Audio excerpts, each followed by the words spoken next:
সবাইকে আমন্ত্রণ জানাচ্ছি বিডি লাইভ 24 নিউজে। প্রথমে শিরোনাম। ইরাকের 3 সামরিক ঘাঁটি ও বাগদাদ বিমানবন্দরের কাছে হামলা। যুবককে শ্বাসরোধে হত্যা চেষ্টার পর মৃত ভেবে মাটি চাপা। আমরা নির্বাচনের দিকে এগিয়ে যাচ্ছি, আমির খসরু। এতক্ষণ শুনছিলেন শিরোনাম, এখন বিস্তারিত। ইরাকের একাধিক সামরিক ঘাঁটিতে হামলার ঘটনা ঘটেছে। ইরান ও ইসরায়েলের সংঘাতের মধ্যে দেশটির ইমাম আলী বালাদ তাজি সামরিক ঘাঁটিতে এই হামলার ঘটনা ঘটে। এছাড়া রাজধানী বাগদাদের বিমানবন্দরের কাছে ড্রোন হামলার খবরও পাওয়া গেছে। মঙ্গলবার 24 জুন এই তথ্য জানিয়েছে সংবাদ মাধ্যম আল জাজিরা।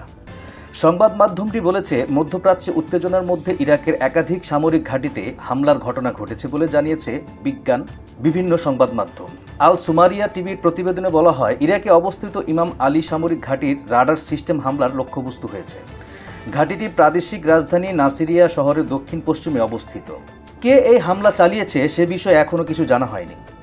এছাড়া রাজধানী বাগদাদের উত্তরে সালাউদ্দিন প্রদেশে অবস্থিত বালাদ সামরিক ঘাঁটিতেও হামলা হয়েছে বলে কুর্দিস্তান 24 চ্যানেলে জানিয়েছে।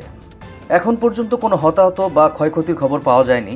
ইরানের তাসনিম বার্তা সংস্থা জানায়, ঘাঁটির ভেতরে 2টি বড় বিস্ফোরণের শব্দ শোনা গেছে। একসময় এটি ছিল ইরাকে মার্কিন বাহিনীর 2য় বৃহত্তম ঘাঁটি।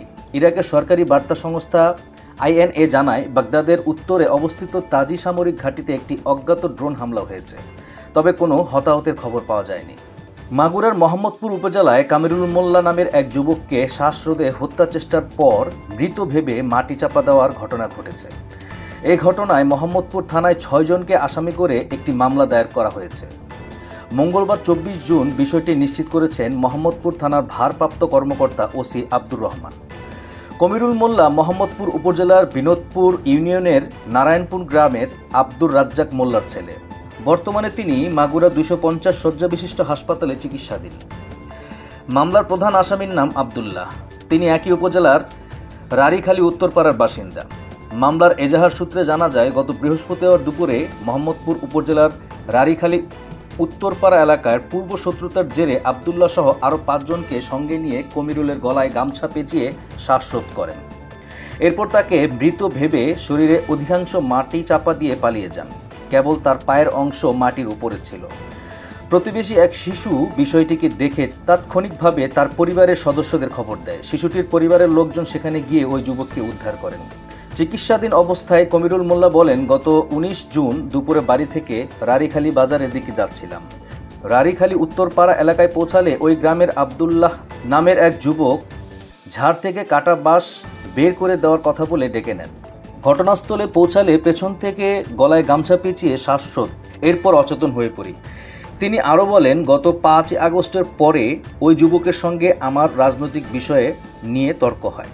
গত 5 আগস্টের পর ওই যুবকের সঙ্গে আমার রাজনৈতিক বিষয় নিয়ে তর্ক হয়। ধারণা করছি এই কারণে আমাকে খুন করতে চেয়েছিল।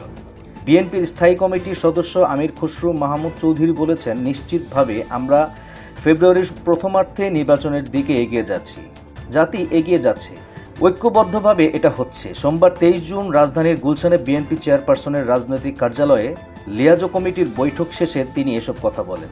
জাতীয় নির্বাচনের তারিখ ঘোষণা নিয়ে সাংবাদিকদের প্রশ্নের জবাবে আমির খসরু বলেন, যতবার নির্বাচন হয়েছে মনোনয়ন দাখিলের তারিখ, বাছাই করার তারিখ, নির্বাচনের দিনক্ষণ সবগুলোর একটা শিডিউল দেওয়া হয়। সেটা নির্বাচনের এত আগে কোনো সময়ে দেওয়া হয় না, এটা নির্বাচনের কাছাকাছি সময়ে দেওয়া হয়। সব নির্বাচনই কিন্তু একই অবস্থা, সুতরাং আমাদের অতটুকু অপেক্ষা করতে হবে। তবে নিশ্চিতভাবে ফেব্রুয়ারির প্রথমার্ধেই নির্বাচনের দিকে আমরা সবাই এগিয়ে যাচ্ছি। তিনি বলেন, প্রধান উপদেষ্টা ও আমাদের ভারপ্রাপ্ত চেয়ারম্যানের মধ্যে লন্ডনে বৈঠকে ফেব্রুয়ারির প্রথমার্ধে নির্বাচনের নিয়ে যে আলোচনা হয়েছে তা জনগণ অত্যন্ত ইতিবাচকভাবে নিয়েছেন। দেশ বিদেশের তথ্যবহুল সংবাদ সবার আগে পেতে বিডি লাইভ 24 নিউজ ইউটিউব চ্যানেলটি সাবস্ক্রাইব করুন ও ফেসবুক পেজটি ফলো করুন।